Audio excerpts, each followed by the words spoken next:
क्या आपने कभी सोचा है कि मृत्यु के भय के सामने इंसान की सबसे बड़ी शक्ति क्या हो सकती है? धन, संपत्ति, शक्ति या फिर ईश्वर पर अटूट विश्वास? महादेव की उपासना में एक ऐसा मंत्र है जिसे सदियों से संकट, भय, आरोग्य और आध्यात्मिक संरक्षण की प्रार्थना से जोड़कर देखा जाता है। वह मंत्र है ओम त्र्यंबकम यजामहे। इसे हम महामृत्युंजय मंत्र के नाम से जानते हैं। लेकिन इस मंत्र का वास्तविक अर्थ क्या है? इसे मृत्युंजय क्यों कहा गया?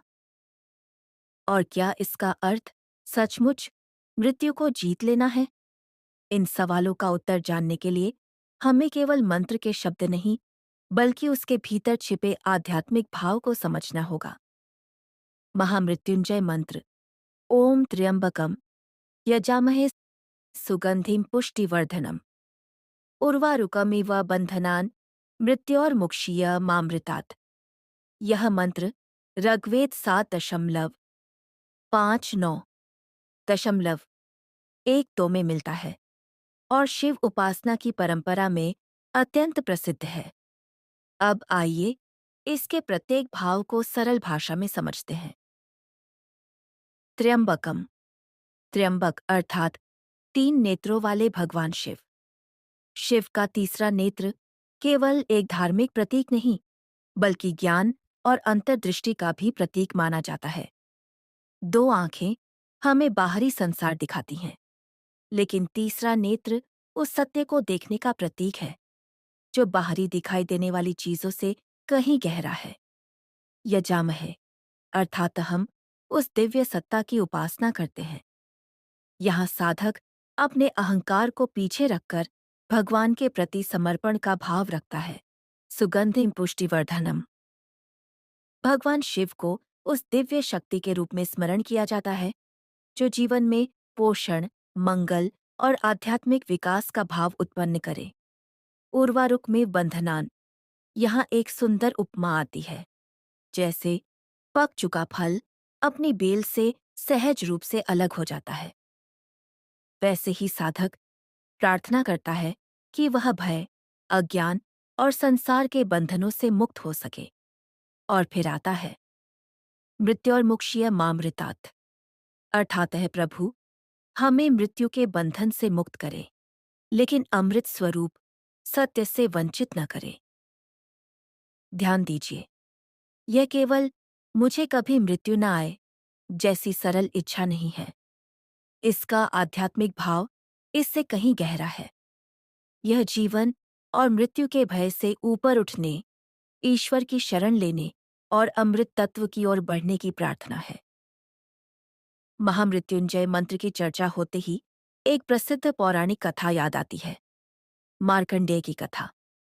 कथा के अनुसार ऋषि मृकंडु ने भगवान शिव की कठोर तपस्या की। भगवान शिव प्रसन्न हुए और उन्हें 2 विकल्प बताए गए, एक ऐसा पुत्र जो अल्पायु लेकिन अत्यंत तेजस्वी और गुणवान हो, या फिर दीर्घायु लेकिन साधारण गुणों वाला पुत्र। मृकंडु ऋषि ने तेजस्वी पुत्र को चुना।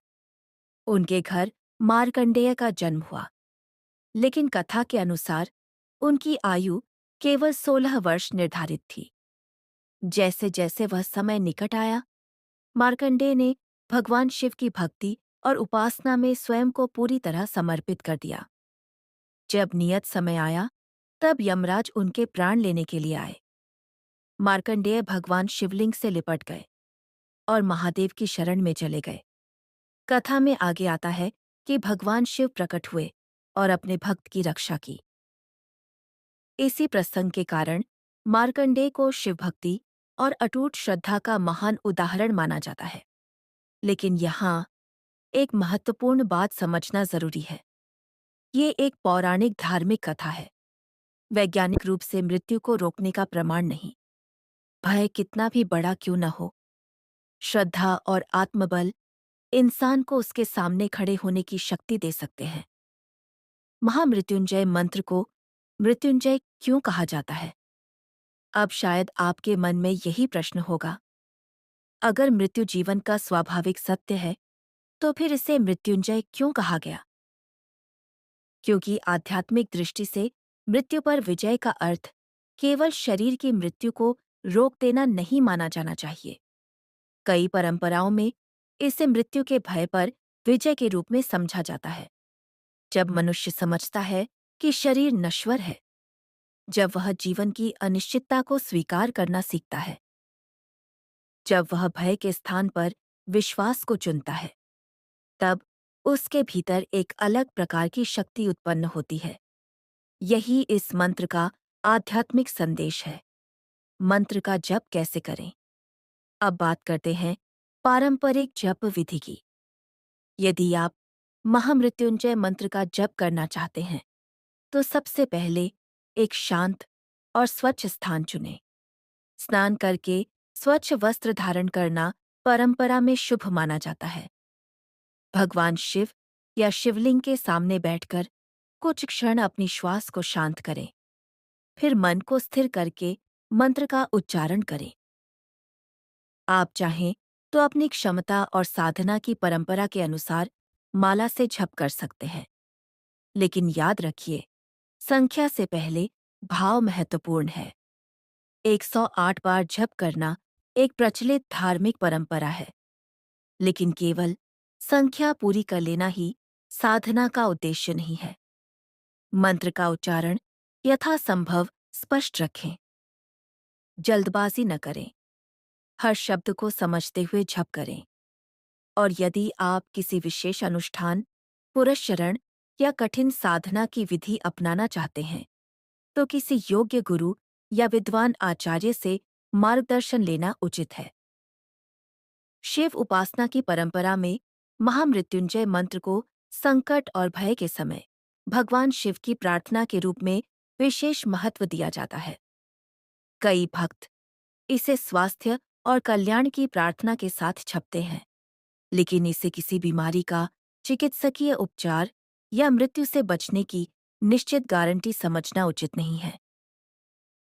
आध्यात्मिक साधना अपनी जगह है और आवश्यक चिकित्सा अपनी जगह। सबसे सुंदर बात यह है कि यह मंत्र हमें जीवन के प्रति एक गहरा दृष्टिकोण देता है। जीवन मिला है तो उसे जागरूक होकर जियो। भय आए तो भगवान को याद करो।